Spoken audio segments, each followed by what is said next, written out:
they can get feedback about how they may need to course correct before, as we say, the window of judgment slams shut and people are offended by them or think that they don't get the role. Welcome to We're Only Human, a podcast focused on blending research and practical advice to help today's HR, talent, and learning leaders improve business outcomes. Let's welcome your host, Ben Eubanks.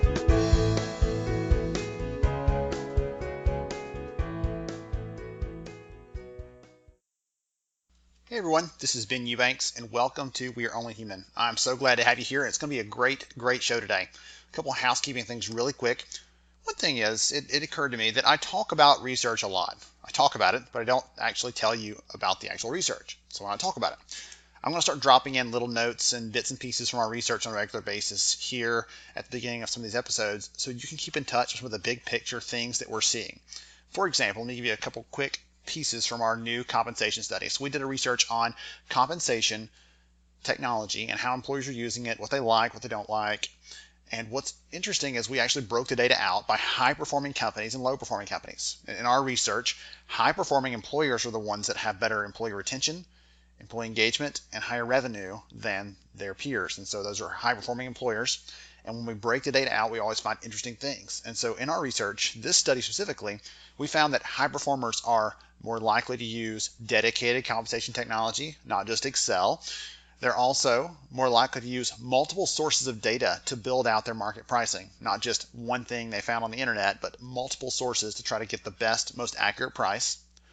And they're also more likely to build a diverse selection team. When they're trying to pick a piece of technology for compensation, they are more likely to build a broader and more diverse team of people throughout the business than a low-performing company. All that, interestingly, rolls up into one fact. High performers are more satisfied with the tools they're using, more so than low performers. So lots of interesting things coming out of the data, and that's just a couple quick hits. But if you want to see any more of that data, see what it looks like by company size, by company geographic distribution, how people are using this stuff, what they like most and least, what they're excited about, what they would buy if they had the money, all those things, that free report's going to be coming out very soon. So you can sign up at the Lighthouse Research and Advisory website. That's lhra.io. If you want to check that out, we'll send that out to you when it lands. Just sign up there on our website and we'll get you the new research. Next time around, we'll talk about some of this new data we're seeing in our small and mid-sized business, SMB, HR tech, HR staffing, and our HR outsourcing practices. Some really neat things coming there. We looked at 1,003 employers, 1,003 to be accurate, employers that have 1,000 or fewer employees, to look at companies from 1 to 999 and figure out what sorts of things they're doing, what their practices are, what sort of HR staffing levels they have, what technology they're using, if they use outsourcing, and if so, what kinds. So we got really in depth on that. And again, I'm so pumped to share some of that research. And so we'll talk about some of those key things we found there next time around. We're actually, in addition to other housekeeping, starting a new series on the podcast, HR Career Excellence. So we've had some episodes in the past in the archive that were career oriented, and I keep hearing over and over again from listeners that those are some of their favorite types of shows.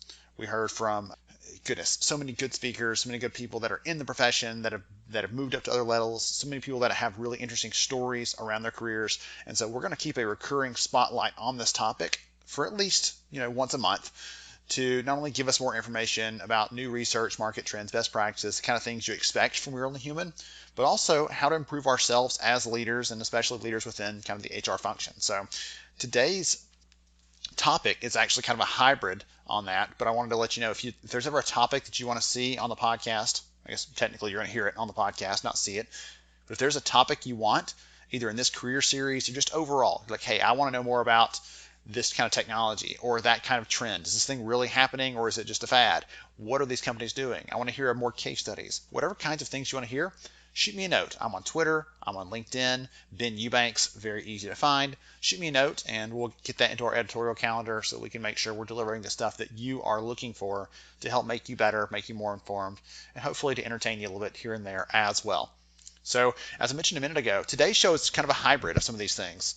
In the show, I talk with Linda Reese. She's the expert in leader onboarding, and she's an author, she's a coach, but as you're quickly going to realize, she is incredibly experienced at helping new leaders add value to the business? How do we get them up to speed, connected to the business, and contributing quickly so that the business sees the ROI on what they're paying these people? And so what I liked about it is we hear about onboarding a lot, and I wanted to take a different approach and ask Linda, because she's the expert here, on what that looks like for leaders specifically. We heard from other leaders in the past that have started new positions and what that looks like for their transition. I wanted to hear from her a little bit more specifically some ways that we can, on the HR side, make that a more seamless transition for new people. So obviously these lessons can apply not just when you're doing that, but also when you're taking a new HR role. If next month you start a new job or next year you start a new job, can these ideas help you to ease that transition, start contributing more quickly, be seen as a valuable contributor to the business, all those good things. So really excited to bring Linda in. And now, on with the show. Hey everyone, this is Ben Eubanks, host of We're Only Human, and I'm so glad you're here. This is going to be a really, really great conversation. One of the topics that we have not talked about much in the last 3+ years of doing the show is onboarding. And it's one of those things when I'm talking to HR leaders and talent leaders and even learning on their side of the onboarding equation, everybody has a different viewpoint on this. Everybody's really curious about this, and everybody thinks they're doing it worse than everyone else. And so I'm really interested to have a conversation today with Dr. Linda Reese. She's actually the managing partner of LeaderOnboarding. We're going to look at onboarding, how it works. We're going to look at it from the perspective of leaders, because I think that's one of the key layers of this that we don't often focus on. We kind of put everybody through the same process, and they need a different kind of focus, different kind of approach. And so I'm really excited about this. Linda, welcome to the show. Thank you, Ben. It's really nice to be here. Awesome. So tell us a little bit about Linda, right? Tell us who you are, what you do. Well, I'm Linda Reese, and I'm an industrial and organizational psychologist by training, but my job is to be the managing partner of a consulting and coaching firm called LeaderOnboarding. And we focus on Fortune 1000 and high-growth companies, as well as some venture capital firms, to help them manage the risk associated with the transitions that leaders make as they join their organization or get promoted. Awesome. I love that. Just for my own fun, you said consulting and coaching. Tell me the difference between those two. Well, I think of coaching as being an intervention that's done around a single transition. We also like to build the capacity for our clients to do their own onboarding and onboarding coaching so that we can really scale. We'll have a multiplier effect. And I think of coaching as being individually focused or just about that job in that context, and the consulting piece is more systemic and trying to create more consistency across the experiences in the organization. Okay, interesting. Very cool. I like that. I like that distinction. So of all the things you could focus on, your background's in IO Psych, you could focus on anything at all pretty much. Why onboarding? Why is that so critical? Why do you think that's the right area to focus on? Well, we're really trained in my discipline to look at individuals and then how they function within organizations. And we started doing this work about 20 years ago, and the reason we were called in to do this work by a large retailer was because they were experiencing very high leader turnover. And it was easy for them at that time, 20 years ago, to place a cost associated with each of those sort of failings. So for someone who is in a director level role, the average cost of losing that person before they were in role 18 months was $421,000. For a VP, the cost was around $1 million. And for the people who headed up businesses, the cost was, as they called it, incalculable. And we pretty much assumed that everybody starts their new job intending to be successful, and that the organizations intend for their new hires to be successful, so that somewhere in the process, something goes wrong. And this probably sounds a little trite, Ben, but what we have heard when leaders derailed, was the organization sort of explaining it away by saying, oh, they just don't fit here, they're not a good culture fit, they're not fit for the job. And there was such a strong pattern of that we decided to explore it more, and it actually caused us to write a book called The Myth of Fit. Really that there are other reasons why people are successful and unsuccessful in their jobs, and we wanted to help them figure that out. Very interesting. So that's one of the things when I'm talking to leaders as well about onboarding. Like I always gravitate towards the cost of not having this in place, the cost of driving people away, and that the point you made there about they just don't fit. It's one thing to say that about the admin that starts with us and leaves 3 months later because it quote unquote wasn't a fit. But when that leader comes in and we're investing a lot of time in them, we're investing a lot of resources into them, and they turn over, like you said, the cost could be some measurable number or immeasurable, all right, to just the sheer impact to the business. So how should employers focus differently on onboarding a leader than someone that's just in, I don't say just, but someone that is in an individual contributor role? How is it different for leaders, and what should they be thinking about? Well, and I think the point I'd like to make before we talk about leaders is just about employees in general. And that is that you've got someone coming into a job, expecting it to be a certain way, wanting to make a contribution, probably expecting themselves to make that contribution quickly. That's universal. So everybody really deserves onboarding support so they are clear about the role, so that they focus on the things they need to do to learn and grow in the role. I think what's different about leaders is the level of complexity and the organizational impact they have. And one of the things that we learned as we were doing this work was that even though no one would really talk about it, there were things that leaders did or didn't do, or there were things about the job itself that were increasing the risk for leaders or causing them to be more successful. And we really wanted to help organizations understand that it's not about finding the right person. They're typically pretty good at finding the right person if they're using a robust selection process, but it's about how to get that person in the role, situated in the role, understanding the role, and then really putting down roots for the long term. That's why we think leaders deserve support, but we wouldn't say that individual contributors don't deserve it. They definitely do. We just don't think they get enough attention. Yeah, I think I would agree with that for sure, and that's why I wanted to differentiate a little bit, because one of the things you said a few minutes ago, you said the risk associated with the leadership transition. And again, so many times I've seen in my own career as an HR leader, hey, James is the new VP in this position. Maybe he got promoted, maybe he got hired. It doesn't matter. We basically handed him the keys and said, good luck, and that's how it feels watching it from the outside. And that's doing a disservice to that person, right, to the organization more broadly, to anyone working under them. Seems like we're missing the boat there. So talk about that, the risks associated with that transition, what risks are inherent in that, and maybe how can we mitigate some of those? Well, and we've developed and used a risk assessment tool with our clients, the hiring managers and HR partners and organizations. And we think it's important to cover all the bases and really understand what's happening. So some risks are obvious, like if someone's becoming a first-time general manager, so they went from being a VP of a function to now they're being a president of that organization. That's a big jump in job scope, and it's multifaceted. Now they have to know how to manage people that are not trained in the same area they are. That's sort of obvious. Relocating for a job is another risk factor because often executives come accompanied by family members that include adolescents, and there's no one quite so unhappy as an adolescent who's forced to move to a new city. So we also think it's important that the personal transition get attended to and that we understand the nature of the personal transition when sizing up the role.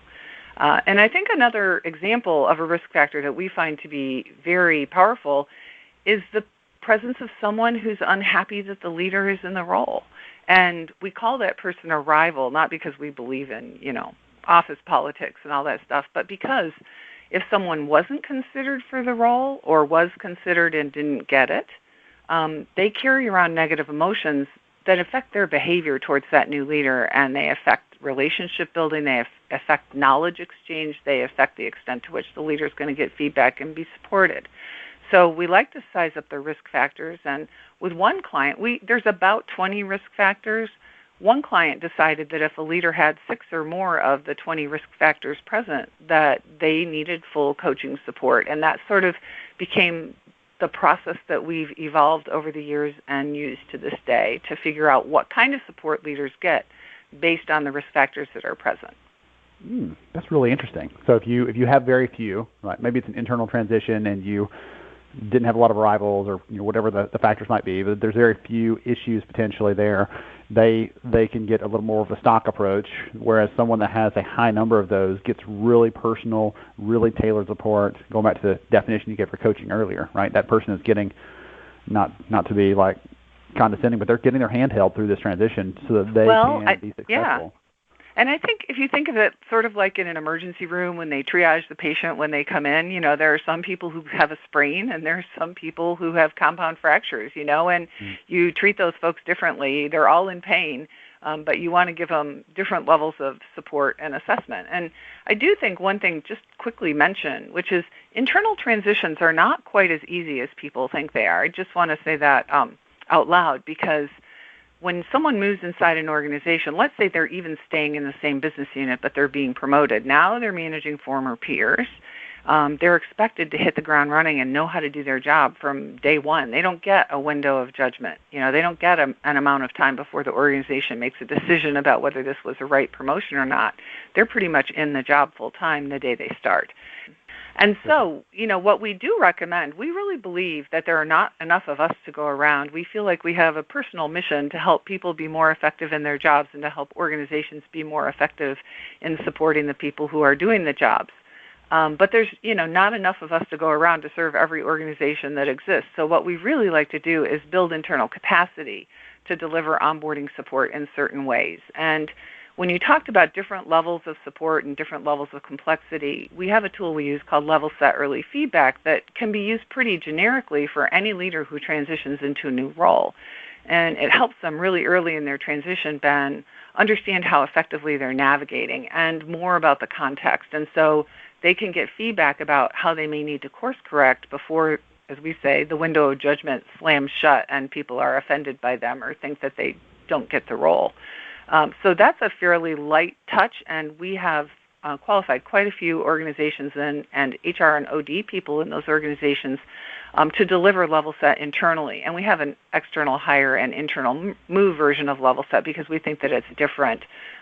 Different kinds of dynamics are happening in those two different situations. But you're right. The more complex the transition, the higher impact the role, the more resources that are applied. A standard thing we do for an operational leader, like a general manager or a president, a function head for a really big company, would be something called Culture Snapshot. And what that does is helps them understand how their operation is perceived both by the people in the operation, but also by the people in the organization that depend on their team for their own effectiveness. And it gives the leader a way to size up the culture without coming in and saying, well, here I am, I'm a new leader, and I think that we're bad because of all these things. The leader gets to take the data to the team and say, hey, this is what the people that depend on us are telling us about the extent to which we're meeting our needs. Let's talk about where we're hitting it, where we're missing it, and what we need to do differently in order to best support them. And so that would be a fairly high-end, complex transition where we would use something like Culture Snapshot. In the middle would be what a standard component of our coaching is called the team alignment process, and that's helping the leader develop an understanding of the extent to which their team members feel like the team is clear about what it's supposed to accomplish, that its accountabilities and its authorities match, and that's how we define alignment, and the things that the team needs from the leader in order to be optimally effective. So there are major component pieces, and then, of course, there's coaching around the unique circumstances of each individual's transition. So one of the things that occurs to me hearing about the wide variety of approaches that you can take towards a leader is the timeline. Like, how long should someone expect us to take? Is this onboarding process a month? Is it 3 months? Is it ongoing beyond that because there's a coaching element involved? I'm kind of curious what you would say is I don't know if it's an average, there is an average, or I'm just kind of curious about that piece of it because so many times it's like, hey, you've been here for 3 months, you should know everything that you need to know. And in some large organizations, you know a fraction of what you need to know to be successful long term. You figured out, like, I just got the bathroom in the parking lot sorted out, right? I don't know all of these people in my function, or I don't know my peers in other countries, or depending on how broad and diverse that organization is, there could be other things it takes you more time to get kind of connected into and to understand how to utilize. And so I'm kind of curious about the timeline and what that looks like. Well, the timeline has definitely shrunk. I mean, I think that's one of the most interesting things is that, when we started, our clients had a hunger for supporting these leaders for 9 to 12 months and really, tying it up with a bow and making sure that they were getting everything they needed to be successful. In one retailer, that led the organization to call it the sweater folding period, which was the first 3 months the leader was in the role when they were out in their stores and doing other things. And we never want a highly placed leader to be feeling like they're spending their first 3 months folding sweaters. We do think that the really the optimal window for supporting a leader's transition through coaching is probably 4 to 6 months, and the first 3 months are most intensive. And really what's interesting to us is that, just to comment on one risk factor and why it makes onboarding more complicated, a lot of times organizations hire people to make change, right? They come in and they start making change willy-nilly without having spent time understanding and honoring the organization that they're joining. And they often are stopped dead in their tracks because of it. So we think it's especially important that they spend the first 3 months learning about the broader, corporate environment, learning about the business unit they're in, the function that they're leading or the team that they're leading, and forming some opinions and making some recommendations. And then when you combine that with things like the culture snapshot and the team alignment process, they've now got data about the things that are optimal for them to focus on to really accelerate their own transition and make their team more cohesive or perform at a higher level. So we really like to say, rather than trying to grab the low-hanging fruit, come in and understand why that fruit is there hanging so low and why no one's ever picked it before. Spend those first 3 months sizing things up, and then go to your boss, the hiring manager, and say, listen, I spent 3 months learning. I've traveled to, name the country. I've traveled to different regions. I traveled to Latin America. I've tried to learn how things are different in all these places. And having all this data in front of me, plus my own judgment as a leader and listening to your guidance, I really recommend that we change our reporting relationships, or we restructure the organization, or we do something differently with the team. And at that point, at 3 months, the new leader is going to be highly credible to the hiring manager because they've come in and respected and learned. So the bulk of the activity in their transition is going to happen before they really activate their full performance. And so we do, sort of create more intensity in the data presented and in the coaching support in the first 3 to 4 months. By months 4 to 6, we're really listening for the extent to which they're truly aligned in their role, pulling in the same direction that their boss is, that the organization is clear about what they're supposed to deliver, and they seem to be headed towards being able to deliver their accountabilities. At 6 months, it's our hope that they're about 80% proficient. And that varies. The more technical the role is, obviously, the more complex it is for them to get to that. But that's about the best we can do, and that's about the best that organizations have patience for in this sort of crazy world that we live in right now. I've heard stories of some companies that are very much outliers in terms of how much time and effort and resources they invest in helping someone settle in and get really comfortable with the way we do things, the culture, those kinds of things. And right now I'm totally blanking on the name of one of the companies I read about in a book last year, but they basically, for the first month or two on the job, you do nothing at all related to your job. You just learn, and you cycle around and you learn, and not so much about folding sweaters, but you are connecting with other people that are in your role already, or people that have been in your role and transitioned on, and you're learning from those people so that when you sit down to, like you were saying, make your first decision, to start your first initiative, to do whatever you have to do, whether you're making change or just picking up the reins from someone else that someone left behind, you then feel like you understand what you need to understand. You feel like you have some credibility because you've built that rapport with those people around you, and you're not just jumping in with both feet and hoping that this isn't going to be one of those mini leader transitions that completely fails and bombs because you haven't taken the time to do those things. So they invest heavily in that. But like you said, that is not common. Most companies, it's sink or swim. It sounds like the firms you're talking with at least have some budget and some prioritization on investing in this transition in the relationship and making sure they're successful, especially if they put dollars to it and they understand that. But it amazes me. Like you said, there are some that they expect you to be up and running quickly, and it's the higher you go in the organization, the more complex it is, the more time they should expect it to take for you to fully get your arms wrapped around everything you need to be successful in that Exactly. transition. And I think that that's the challenge, right? What we have found is that the companies that expect people to be fully functioning really early in their transition, they don't have a lot of tolerance for learning by asking questions or learning by making mistakes. So we would make some assumptions about that culture, and we would probably shift our coaching focus a little bit, because for some of those organizations, as ironic as this sounds, onboarding is a sign of weakness. That you don't really get us if you need all that support. We love when we hear that companies do 12 months, and that's really the outside.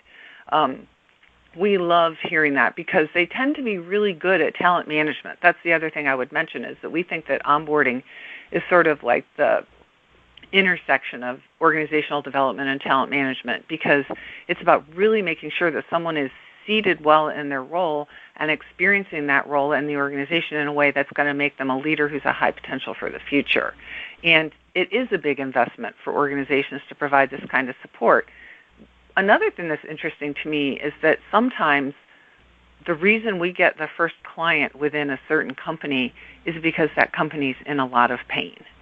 And that can be that there's been sort of a revolving door around a transition. So it could be that there's one function like finance or another like marketing or strategy where they've had 2 or 3 leaders in the last 3 or 4 years. And, it takes 18 months for people to really perform at full capacity and be proficient and ready to be considered for another role.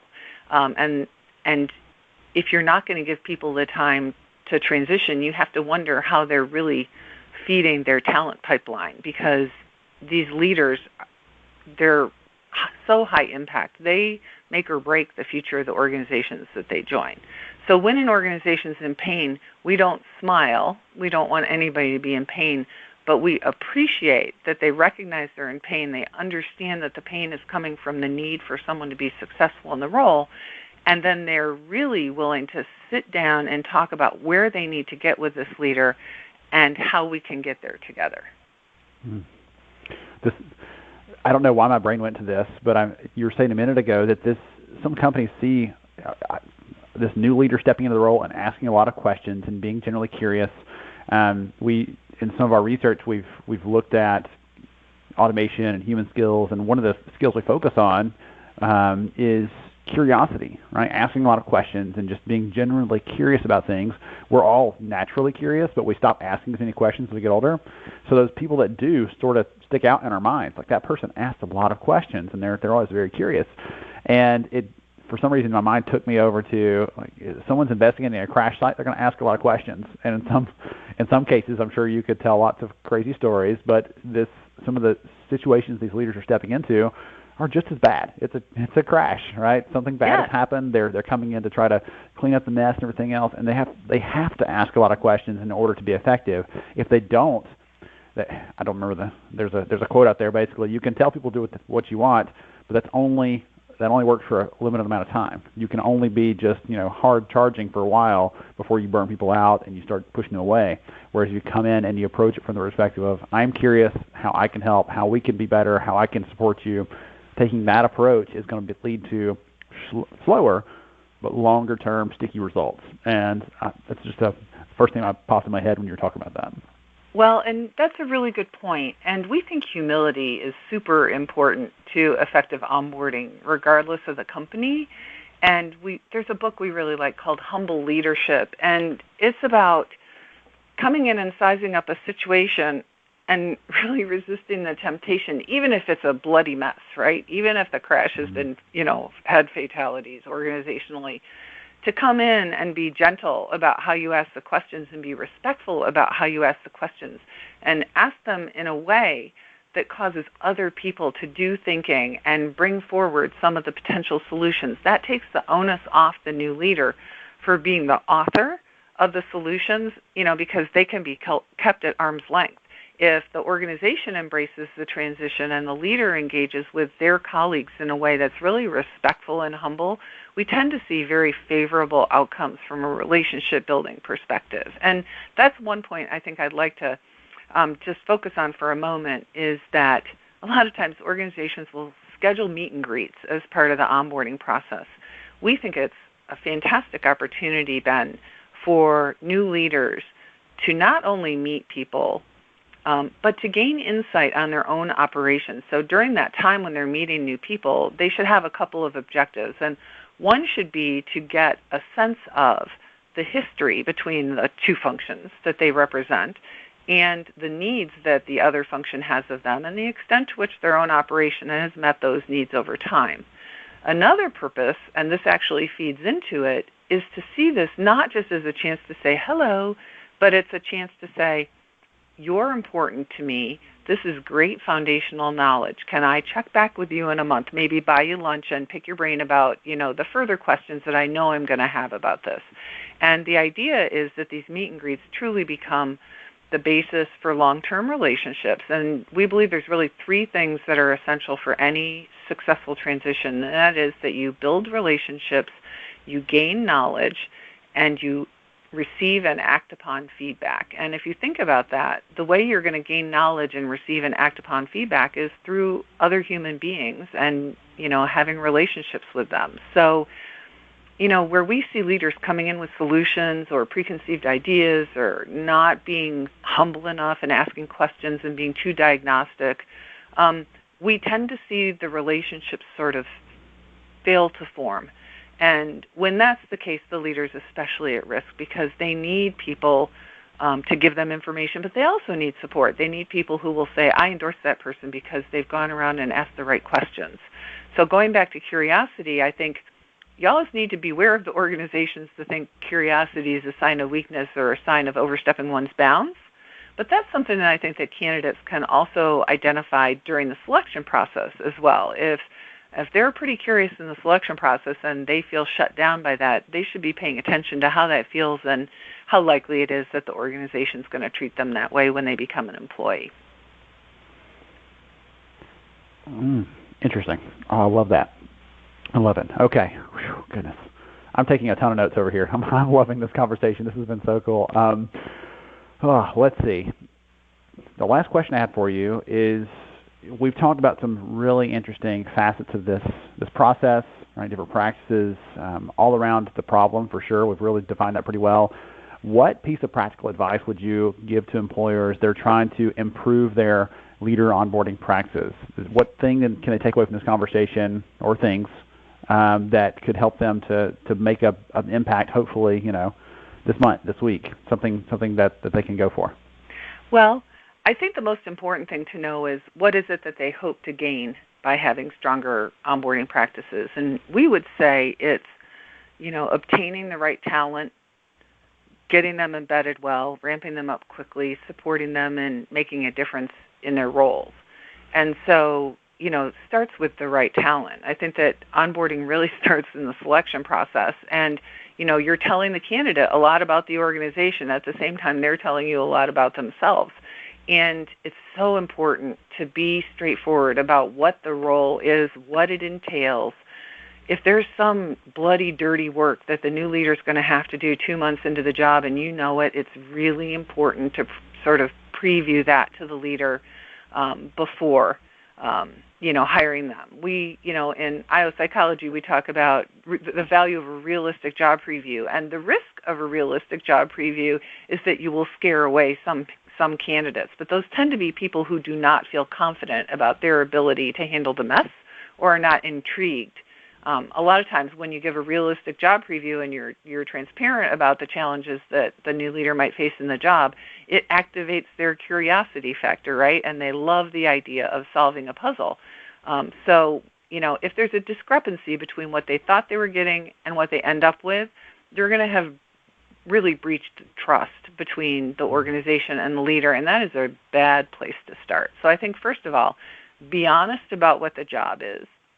Help them see that and help them be able to commit to the job, knowing that it will always evolve and change and grow, but that, the baseline understanding of the job is correct, or directionally correct at least. I think other practical advice is recognize that everybody needs and deserves support. They may not feel comfortable asking for it. It's probably better to do something like a risk assessment up front privately, not tell the leader that you're doing this risk assessment, because it can create anxiety, but have the key stakeholders to the role do the risk assessment and then decide what level of support they'd like to offer the leader, making sure that they offer some. And just to go back to not discussing the risk, we always joke about, it's sort of like going up and trying to take a tee shot and having someone say right before you take your swing, oh, whatever you do, don't hit that ball into the water hazard. Because that's where it goes. That's where, and if we tell a leader, oh, you're entering a job that's so risky, and here's all the risk factors, they tend to become anxious, and that anxiety constrains their learning, their relationship formation, and just in general makes their transition more difficult. Very interesting. I love that approach. I love that. Interesting. Okay. Ooh. So I have lots of insights here, and I have taken so many key takeaways from this conversation that I just love. From the focus on humility, the crash thing is sticking in my head. The piece about you said about low-hanging fruit, figure out why it's low-hanging, why no one's picked it. I think that's a really great kind of approach to think about that, because it's so easy to say, oh, well, obviously this here is the problem. Let's jump on that, and you find out 2 weeks later, there's a reason no one has touched that thing. Can I tell you a scary story really quickly? Oh goodness, let's wrap it up with that. Yes, ma'am. We had a client that hired someone from a very admired competitor to come in and do a postmortem on a failed project, and it was a big deal. It was a launch that didn't go well, and that competitor had a culture that was very transparent, gave feedback, did critical analysis without blaming, et cetera, and just were very dispassionate about what they found and took that information forward and got better. Well, that person happened to come to an organization that was a very nice, kind organization, and it took him just a few weeks to figure out that the author of the problem was his boss.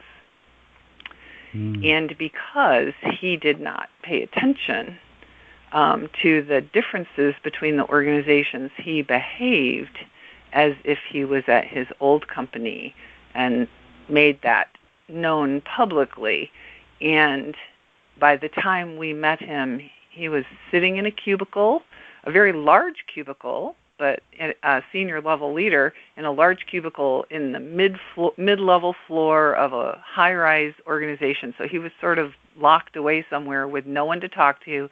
And it was very clear to us that this early move he'd made around, calling it out would end up costing him his job. And it was very unfortunate that it did. But I think it was a cautionary tale for us and helped us recognize that just because you think you know what the problem is and you have a way of approaching it doesn't mean that that's how you go about it in a different context. And again, like you said, pointed out earlier on, like that coach could have given him that insight if he's having coaching, if he's having support earlier in the process, right, to know that's not the right way to go. And so absolutely, everyone could use that person behind their shoulder saying, you may be completely 100% correct, but be careful how you share this information because it might not go well. So absolutely. Wow. So Linda, this has been so much fun for me. How can someone learn more about the work you're doing or get in touch? Well, the obvious one is our website is LeaderOnboarding.com. And there's tons of information there, and I would suggest if someone are interested, check it out and then reach out if they want to talk about something specific. We have a toll-free number, 877-733-7310. I'm on LinkedIn. I'm on Twitter at Linda S. Reese. But also, our book, The Myth of Fit, is available on Amazon, and we like it because it's really practical, and it's designed so that there's information for the hiring manager, the HR partner, and the new leader so that they can tackle things together as a team. Awesome. We'll have to have a conversation at some point in the future about the myth of fit, because it's one of the, when I'm presenting and sharing, it's one of the things we want to rely on, almost as a crutch, but I don't always feel comfortable. It's hard to coach an audience on that topic sometimes when that's not the topic I'm presenting on, but people want to go to that as something they want to talk about. So we'll have to dig into that one a little bit later because that will be a lot of fun to explore that more deeply. Goodness. All right. So thank you again, Linda. This has been so much fun. To everyone else, thank you for joining us on this episode of We're Only Human. I'm Ben Eubanks, your host, and we will catch you next time. Thank you for listening to We're Only Human. Please take a moment to share this episode with another HR leader who might see it as a valuable resource in their daily work. For more information about the podcast and to see all our show archives, please visit upstarthr.com.